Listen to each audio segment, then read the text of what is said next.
Please welcome Walter Isaacson.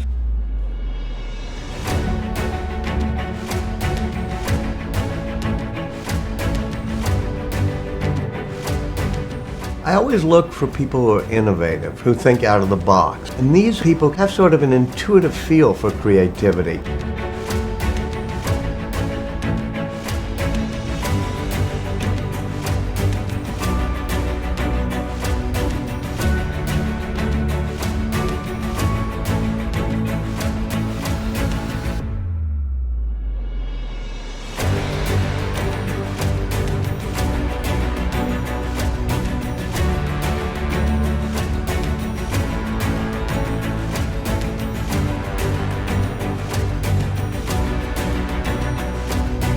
Jeff Bezos in the 1990s, we made him Person of the Year, and you think, wow, that's interesting. Journalism has got to be at the core of what we do.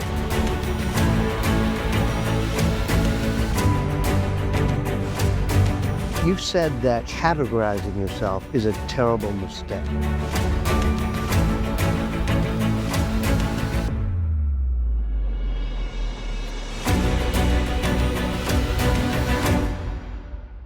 That was embarrassing. Feel like I'm at my own memorial service or something. Hey, how are you? We have you with us to talk about that extraordinary career. So welcome, and all those Walter. Ne'er-do-wells that I had to cover. To be discussed. Hello, everyone. It's great to be with you. I host the Mishal Husain Show podcast at Bloomberg Weekend, where we talk to newsmakers, cultural figures, and people who can deconstruct our world. And it is going to be Walter Isaacson who I'm asking on stage with you today to let us into his world, which is one of journalism, of your own writing, Walter, and of history. So books from this kind of blockbuster on Elon Musk, with whom you spent 2 years, to your most recent, The Greatest Sentence Ever Written, about the Declaration of Independence. So Walter's career has included leading Time and CNN. He got his start at the Sunday Times with Harry Evans, the Sir Harry of this summit, who we'll talk about in just a second, Walter. But CNN, as some of you might have seen already, we've just had the news as Walter and I were waiting off stage that Ted Turner, legendary founder of CNN, his death has been announced in the last few minutes. And he is up there with Harry in being fearless, the most fearless journalist I've ever seen. How did you experience that? He was fearless when it came to his corporate overlords, when Time Warner bought him. He was fearless when it came to political leaders who tried to push back on him. I can remember in 2011, when the Twin Towers get hit, Ted had been kind of banished upstairs at CNN Center because the corporate overlords at Time Warner didn't want him meddling with it. But when we were watching the towers go down in that newsroom, I said to our news editor, excuse me a second, I'm going to have to go upstairs. And there was Ted alone in his office. And I said, Ted, you got to come back. He said, well, I'm not. I said, no, I'm asking you. Come to the newsroom. This is why you created this network. And he brought a Confederate sword he had hanging on his wall. And he rallied us. And he said, journalism is made for times like this. But it's interesting that he had respect for the boundary. So until you went to get him, he needed you to ask him to come down at that particular moment. Yeah, it was such a sad thing when corporations take over great media empires. They sometimes need to exert control. When you have a founder like Ted, he was just the heart and soul of the place. And you can find it in all corporations. When the founder gets replaced by the suits, it's always a problem. Well, on that note, are you concerned about the future of CNN today? I haven't focused on it too much because I don't quite know where it's going to end up. I hope somebody benevolent buys it, but also the benevolent owner model is not always a perfect one. Yeah. So then let's go to Harry Evans, your first editor, the person who hired you, and you had the start of your career right here in the UK at the Sunday Times. About 6 blocks from here on Gray's Inn Road, in the Blue Lion pub. You know, apart from some... Our newsroom. Well, those were the days. That's a whole different story of the days when drinking and journalism were, We could spend the entire 15 minutes on that one. But... amongst the eminent people who are here, there are lots of journalists who are early in their careers. There are people who are aspiring to a career in journalism. So with Harry being your first editor, what did you learn from him? What did he teach you that has stayed with you? In journalism back then, there were 2 types of journalists. Those who had great access. If you were in Washington, it was Scotty Reston and Hugh Sidey and people like that. And then there were the great investigative journalists who told truth to power, like Woodward and Bernstein. Harry taught us that you could do both. He was somebody who was totally plugged in, but whether it was the thalidomide stories that were happening then in the 70s or anything else, he would always put the reader in front of his desire to be connected. And how did you experience that on a day-to-day basis with stories? I can remember the time when he just left a blank hole in the front page because the courts had told him he couldn't do a thalidomide story. I also just remember he would send us all over the place and just push us.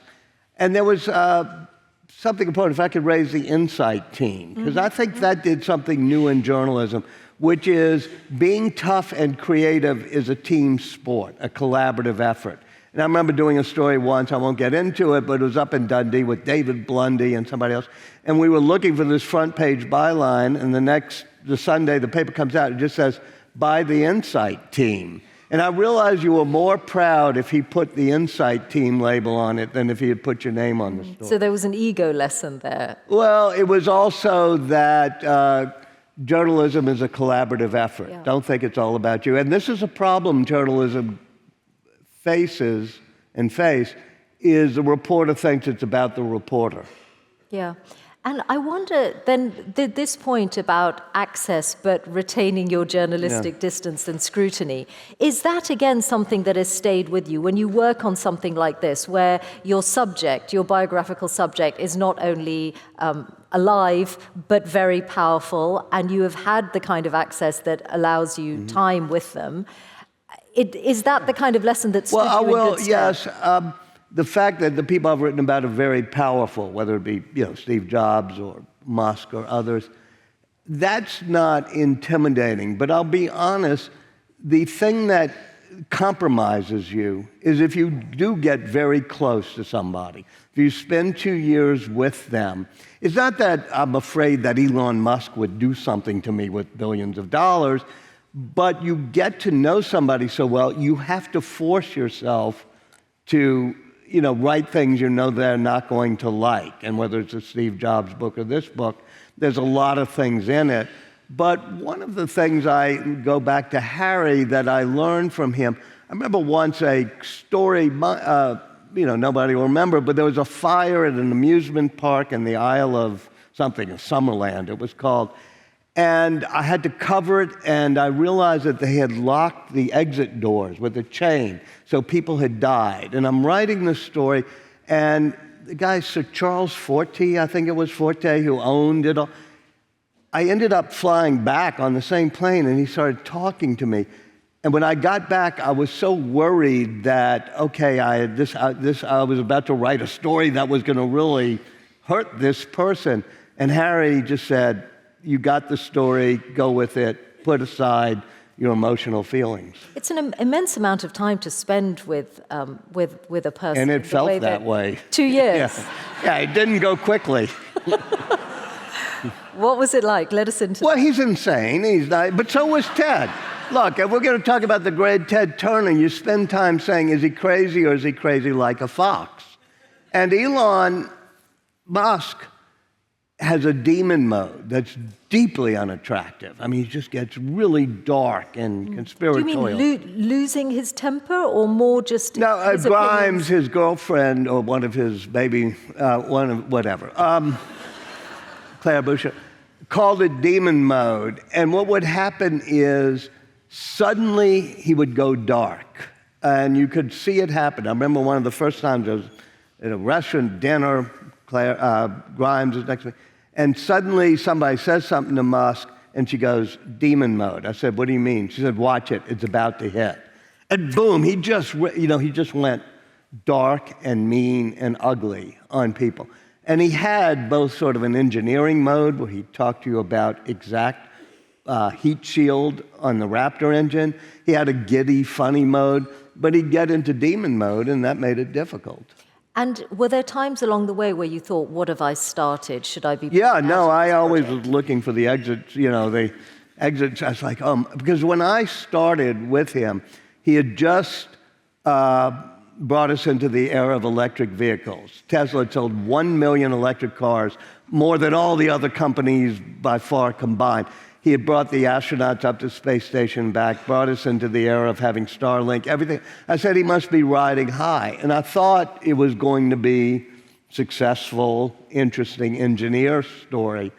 And I said, you must be riding high. And he said, it's like a games I play, like Elden Ring had just come out. I got to get to the next level. I have to drive myself. I'm not going to be sad. I said, what do you mean? He says, well, I'm secretly buying Twitter stock. And you could realize that he was going to go down that rabbit hole.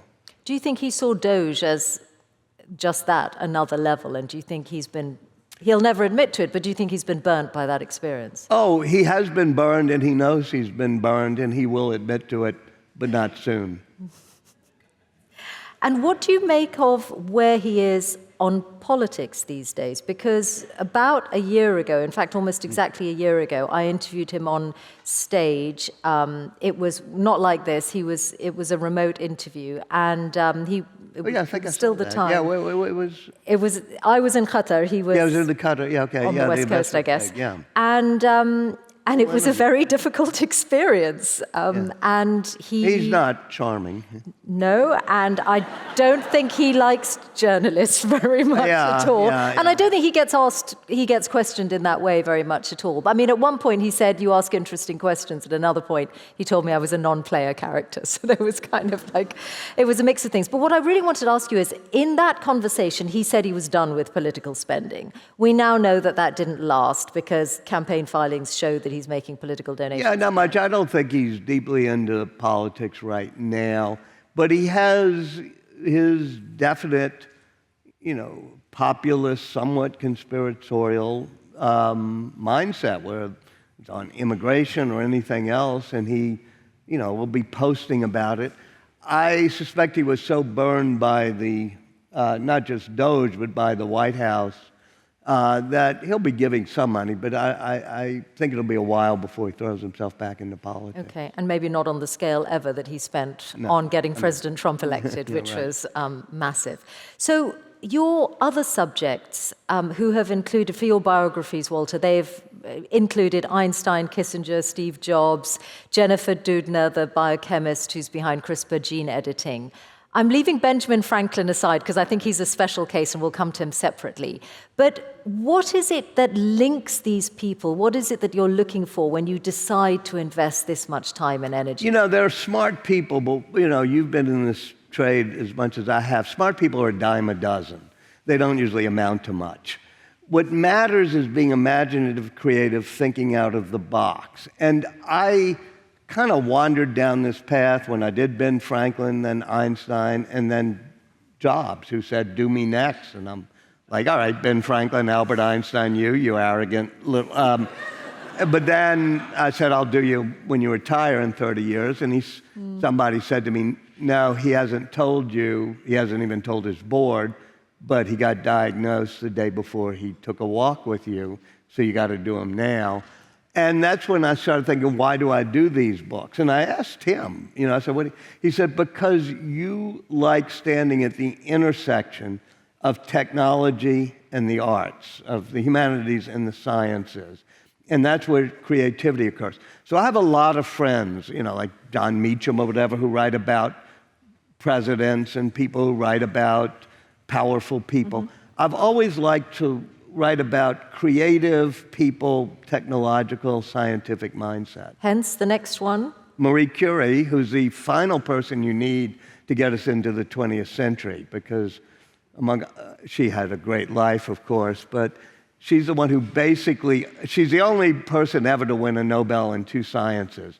She wins with physics and then chemistry. And basically, she's proven that chemistry is just physics. It's how do the particles radiate from the nucleus and change elements. So as you look around our landscape today... And I do, by the way, like going from live people to dead people okay. back. That's why we're doing Marie Curie. Okay, so I'm going to take you back to live people. Who living is a subject intriguing enough for you to do? AI we're in the middle of the story. Sebastian Malaby's just done a very good book on Demis Hassabis. I think every day I hear new people are doing books on Sam Altman. I'm certainly watching the Sam Altman, Elon Musk trial testimony coming out. But I actually am one of those people who's a deep believer in AI, but I also don't think it's that big of a deal yet. I think it's in the chatbot phase. And real-world AI, when it can actually see and move and do physical things, is when we're going to get to the quantum leap. And so I'm waiting to see how that will play out, but don't have anybody. I'm thinking, too, of space travel, which is going to be the next big thing. So I'm thinking of a lot of things. Would you do Donald Trump? Oh, God, no. I don't do, no.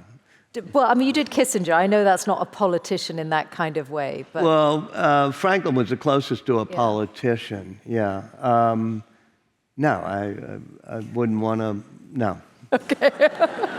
That's pretty definitive. Okay, so in our last few minutes, I'm going to turn to your most recent book. So it's a real difference of size. I did something short for a change. The Greatest Sentence Ever Written. It is linked to America's forthcoming 250th anniversary. The sentence being the second sentence, or very long sentence, of the Declaration of Independence. I am going to turn to a page towards the middle, which taught me something. By the way, we hold these truths, if yes, you're trying to remember what's the second sentence. Yes, I should have said that. But I'm going to turn to an aspect of the book which told me something about Benjamin Franklin that I didn't know, and which I thought, given that our title has been Headlines in History, speaks to the lessons that we can take away from the past. It's where you say that for today, we can all try to be more like Franklin. He not only helped craft the sentence that defines our common good, he lived it. He organized police, fire, street sweeping, a public library, a hospital. He ran a newspaper. He bequeathed a revolving loan fund. He donated to the building funds of each and every church in Philadelphia. He helped lead the fundraising for a new hall that would provide a pulpit to visiting preachers of any belief, so that, quote, even if the Mufti of Constantinople were to send a missionary to preach Mohammedanism to us, he would find a pulpit at his service.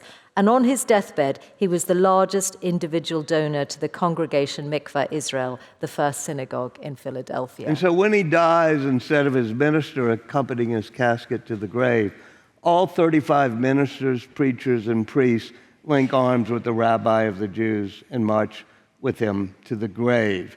That's what you talk about innovation and fearlessness. That's what they were setting up back then, a new type of nation based on individual liberty, freedom of thought, freedom of speech, in which we also allowed people of different backgrounds, great diversity, to all come together.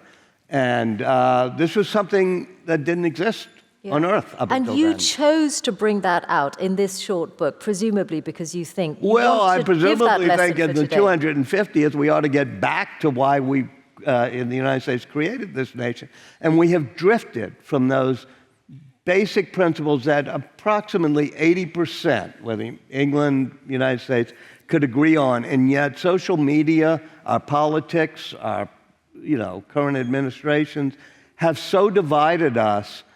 I am old enough to remember when we were just this divided. I was just working with Harry Evans. He had me working on Watergate, 1974.